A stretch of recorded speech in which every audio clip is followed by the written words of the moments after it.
علم کی طلب میں اس امت کے طلباء نے جتنی کوشش کی ہیں وہ اپنی مثال آپ ہیں۔ چنانچہ امام شافعی رحمۃ اللہ علیہ ایک بزرگ گزرے ہیں، فقہ میں امام کا درجہ رکھتے تھے۔ ان کا واقعہ سن لیجئے۔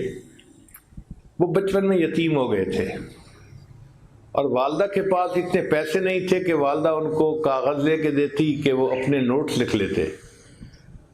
تو امام شافعی رحمۃ اللہ فرماتے ہیں کہ میں بڑے جانوروں کی ہڈیوں کو ڈھونڈا کرتا تھا۔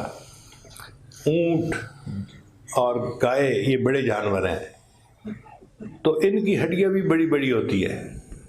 ان ہڈیوں کو میں اچھی طرح دھو کے خشک کر لیتا اور پھر اس کے اوپر میں اپنے نوٹس لکھا کرتا تھا اور اس کے گھر کے کونے کے اندر محفوظ رکھ دیتا تھا۔ کون جانتا تھا ہڈیوں کو تلاش کرنے والا اور ان پر اپنے نوٹس لکھنے والا یہ بچہ آنے والے وقت میں امام شافعی کہلائے گا۔ اپنا واقعہ امام شافعی خود لکھتے ہیں کہ میں نے ایک مرتبہ حج کیا، مجھے مینا میں ایک بوڑھا مل گیا، تو بوڑھے نے مجھے دیکھا تو دیکھتے ہی کہا کہ اے نوجوان میری دعوت کو قبول کرو۔ تو فرماتے ہیں کہ میں نے دعوت کو قبول کر لیا۔ اس بوڑھے نے اپنے پاس جو تھیلی تھی اس میں سے دسترخوان نکال کے بچھایا اور جو خشک روٹی کے 2 ٹکڑے تھے وہ رکھ کے کہا کہ کھاؤ۔ میں نے بلا تکلف کھانا شروع کر دیا۔ وہ تھوڑی دیر میری طرف دیکھتا رہا، پھر کہتا ہے نوجوان مجھے لگتا ہے تم قریشی ہو۔ میں نے کہا بڑے میاں آپ نے کیسے اندازہ لگایا؟ اس نے کہا یہ جو قریشی لوگ ہیں نا، دعوت دینے میں بھی بے تکلف ہوتے ہیں اور قبول کرنے میں بھی بے تکلف ہوتے ہیں، تو تمہارے بے تکلفی سے کھانے نے مجھے یہ بات سمجھا دی۔ پھر بات چیت شروع ہو گئی تو بوڑھے نے بتایا کہ میں تو مدینہ طیبہ کا رہنے والا ہوں اور میں حج کے ارادے سے یہاں آیا ہوں مینا میں۔ امام شافعی رحمۃ اللہ فرماتے ہیں کہ میں نے اس بوڑھے سے پوچھنا شروع کر دیا کہ مدینہ طیبہ کی مسجد میں ایک امام مالک جو ہے وہ بزرگ ہوتے ہیں، وہ حدیث کا درس دیتے ہیں، تم نے دیکھا ہے؟ اس نے کہا ہاں دیکھا ہے، اونچے قد کے ہیں اور آنکھیں نیلی ہیں اور خوبصورت ہیں اور بہت اچھے ہیں۔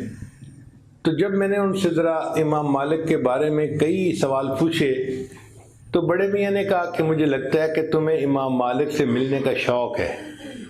میں نے کہا مجھے تو بہت شوق ہے۔ اس نے کہا اچھا، ہمارے گروپ میں ایک آدمی حج کے لیے آیا تھا، وہ حج کے دوران فوت ہو گیا اور اس کا جو اونٹ ہے نا وہ خالی ہے، وہ خالی واپس جائے گا۔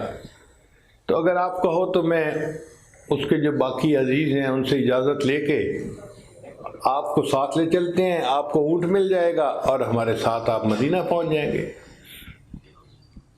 امام شافعی رحمۃ اللہ فرماتے ہیں کہ مجھے یہ بات بڑی اچھی لگی کہ ویسے تو اسباب ہے نہیں، قافلے کے ساتھ میں آرام سے مدینہ پہنچ جاؤں گا، تو میں نے دعوت قبول کر لی۔ فرماتے ہیں کہ قافلے کے ساتھ سفر پر روانہ ہوئے تو ہمیں مدینہ طیبہ جانے میں 16 دن لگے۔ آج کل تو سیدھی سڑکیں بنی ہوئی ہیں نا اور گاڑیاں تیز سپیڈ کے ساتھ چلتی ہیں تو 4-5 گھنٹے میں مکہ سے مدینہ پہنچ جاتے ہیں۔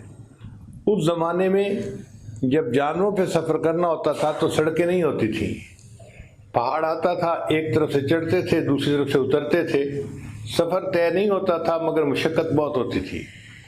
تو فرماتے ہیں کہ مجھے مکہ مکرمہ سے مدینہ طیبہ جانے میں 16 دن لگے اور 16 دن میں میں نے 16 مرتبہ قرآن مجید کو مکمل پڑھ لیا۔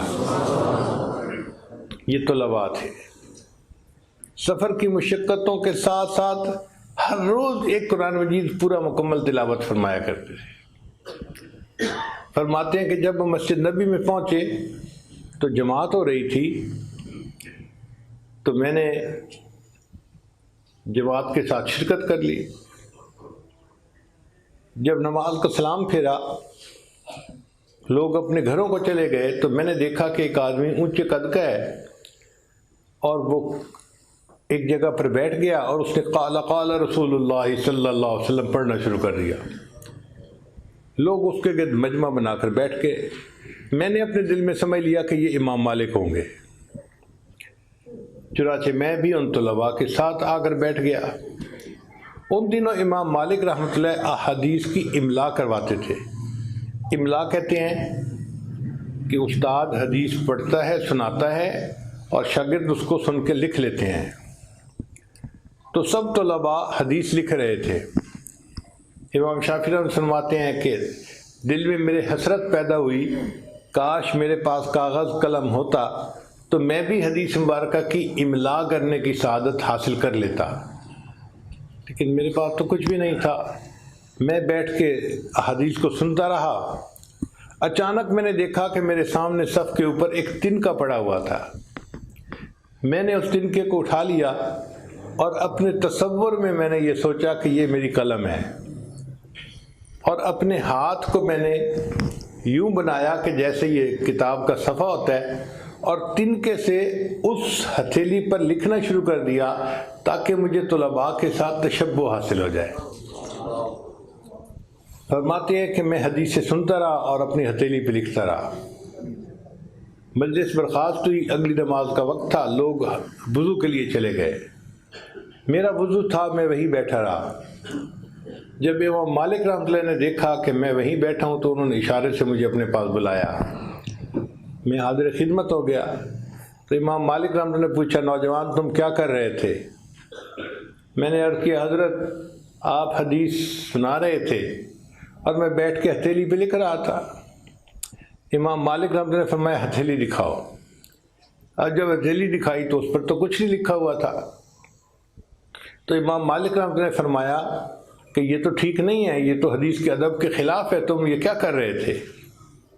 میں نے عرض کیا، حضرت میں مسافر ہوں، میرے پاس کاغذ قلم نہیں تھا، طلباء کے ساتھ تشبیہ حاصل کرنے کے لیے میں اپنے تنکے سے ہتھیلی پر لکھ رہا تھا۔ تو امام مالک رحمۃ اللہ کی تسلی نہیں ہوئی۔ ان فرمایا، نہیں ایسے نہیں کرنا چاہیے تھا۔ تو فرماتے ہیں کہ پھر میں نے کہا کہ حضرت میں دیکھنے میں تو ہتھیلی پہ لکھ رہا تھا، حقیقت میں اس حدیث کو اپنے دل پہ لکھ رہا تھا۔ تو جب میں نے کہا کہ میں اس حدیث کو یاد کر رہا تھا، دل پہ لکھ رہا تھا، تو امام مالک رحمۃ اللہ نے فرمایا کہ اچھا، میں نے جتنی حدیثیں لکھوائی ہیں ان میں سے آدھی سنا دو تو میں تمہیں جانوں۔ امام شافعی رحمۃ اللہ فرماتے ہیں کہ جب امام مالک نے یہ کہا تو میں نے جو پہلی حدیث سنائی تھی وہاں سے سنانی شروع کی۔ 100 حدیثیں امام مالک نے لکھوائی تھیں، میں نے 100 کی 100 حدیثیں روایت کے ساتھ، سند کے ساتھ اور ان کے متن کے ساتھ پوری ان کو سنا دی۔ یہ طلباء تھے۔ جیسے اسفنج ہوتا ہے نا، اس کو پانی میں ڈالیں تو اس کی ایک ایک جو ہے نا نس میں پانی بھر جاتا ہے۔ یہ طلباء اسفنج کی مانند ہوتے تھے، مجلس میں بیٹھتے تھے، اپنے استاد کے علم کو چوس لیا کرتے تھے، اپنے اندر منتقل کر لیا کرتے تھے۔ پھر اللہ نے ایک وقت میں امام شافعی کو وہ فضیلت عطا فرمائی کہ وہ وقت کے سب سے بڑے فقیہ کہلائے۔ ایک مرتبہ امام شافعی رحمۃ اللہ علیہ ایک حجام کے پاس گئے، اپنے بال کٹوانے تھے۔ اسی وقت کوئی امیر آدمی بھی آ گیا تھا، تو حجام نے سوچا کہ یہ تو غریب سا طالب علم ہے، یہ مجھے کیا دے گا مزدوری میں، میں امیر آدمی کو بٹھا لیتا ہوں، انعام زیادہ ملے گا۔ چنانچہ اس نے امام شافعی رحمۃ اللہ کی بجائے اس امیر آدمی کو بٹھا لیا۔ تو امام شافعی وہاں سے چلے گئے، اپنے خادم سے پوچھا کہ تمہارے پاس کچھ پیسے ہیں؟ اس نے کہا جی 300 ریال ہیں۔ تو امام شافعی رحمۃ اللہ نے فرمایا، اس حجام کو 300 ریال ویسے ہی دے دو میری طرف سے کہ یہ مال کا طلبگار ہے۔ 300 ریال اس کو دے کے باہر نکلے، اور امام شافعی رحمۃ اللہ نے پھر شعر پڑھا، علیہ ثیاب لا یباع جمیعھا، میرے تن کے اوپر ایسے کپڑے ہیں اگر ان تمام کپڑوں کو بیچا جائے تو یہ ایک فلوس کے بدلے خریدنے کو کوئی تیار نہیں ہوگا، مگر ان کپڑوں کے اندر ایک جان ہے جو اللہ کے ہاں اتنی عزیز ہے کہ اس کی قیمت ساری دنیا کے بادشاہوں کے خزانے نہیں پیش کر سکتے۔